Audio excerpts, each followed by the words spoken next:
Hi everyone, it's Heather. Welcome back into the Paper Castle and welcome back to the next installment of Paper Transformed. Today we're going to do techniques 8 and 9, and they are on pages 22 and 23.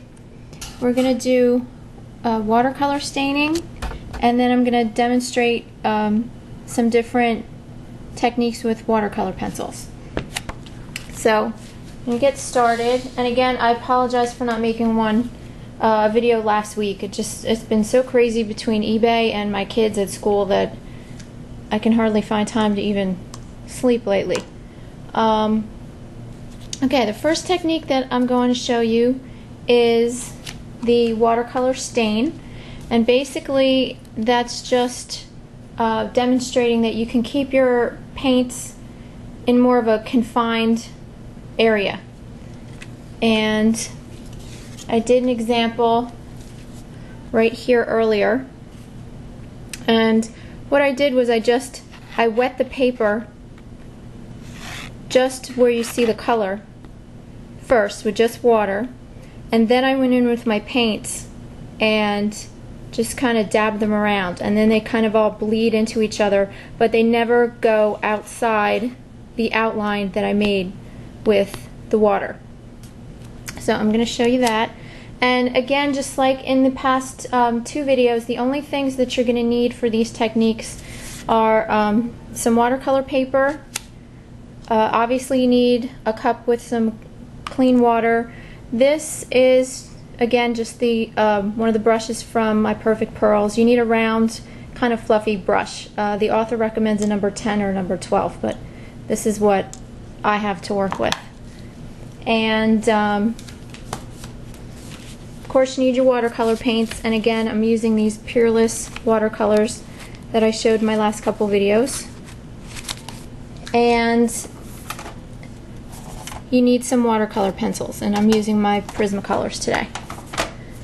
So the first technique, you just need watercolor paper, water, and your paint. And I'm going to get the brush good and wet, and I'm going to try and paint a heart on this paper.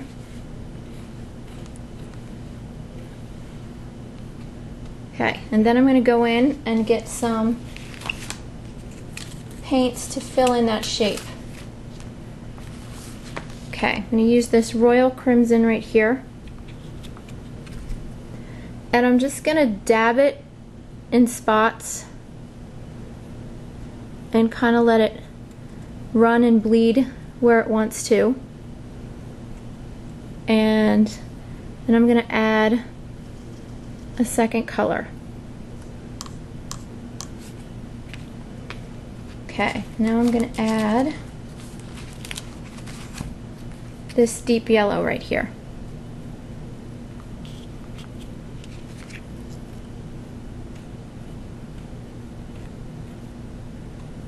And again, just dabbing it in spots. And as you can see, it doesn't go outside that outline. Now I kind of made a mistake over here, but you get the basic idea. And that way you can kind of control your background if there's a specific shape or a specific area that you just want your paint in. And then if you want the colors even more intense than this, let this dry completely, then wet the area again with plain water, and then add some more color. So that's how that one works. And again, this is my example. This one has dried. I used blue and green in this example. Okay, the next technique we're going to talk about is watercolor pencils, and I just wanted to show you guys a few examples of what they look like if you use them wet or dry, because there is a pretty big difference.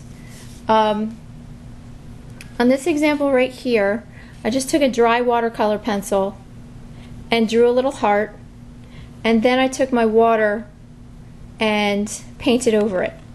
And you know, it looks okay, but then in this example I put my pencil in my cup of water first and dampened the pencil, and then I drew the heart. So you can see how much more intense that color is. So it just depends on what look you're going for, but you can get a lot of variety depending on how you use your pencils. And this is another example here. I know it's kind of hard to see this one, but this one I drew the word art with a dry pencil on dry paper, then went over it with water, and you can see how faint that is. And then in these two examples, this one down here, I wet the tip of the pencil first and then wrote the word. And in this example, I just brushed some water across the paper first and then wrote the word. So again, it all depends on what look you're going for. I personally like the more vibrant look of the pencils when they're wet.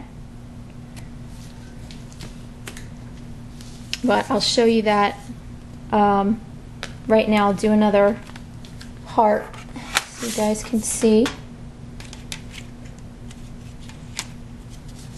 And I'm just going to do this with some purple. So this is just with a dry pencil, and I'm just coloring this in a little bit. Now my water is a little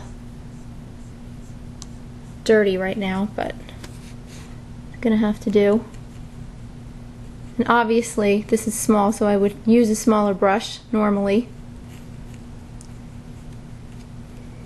But that's the color you get when you just draw on with a dry pencil and then wet it afterwards. And now I just dip the pencil in water, and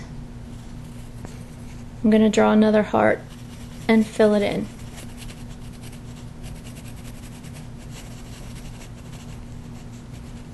And as you can see, the color is much, much more intense. Okay, so the last thing that I'm going to show you guys today is a great background technique that you use with a watercolor wash, and then you actually shave your colored pencil onto the paper. So first I'm going to find the color that I want. Okay, I'm going to use this light green right here, and I'm just going to do a really quick wash over the top of this paper.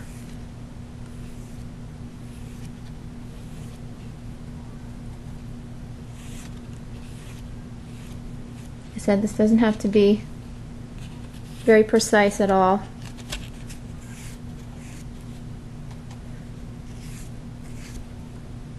A little bit more water there.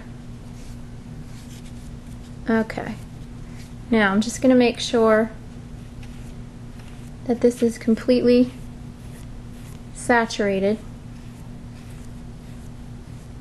Okay, then I'm going to pull one of my colors out. I picked this blue color. This is, let's see, this is Copenhagen. And I'm going to take my blade and just shave right at the tip of the pencil, and these shavings will go all over the wet paper.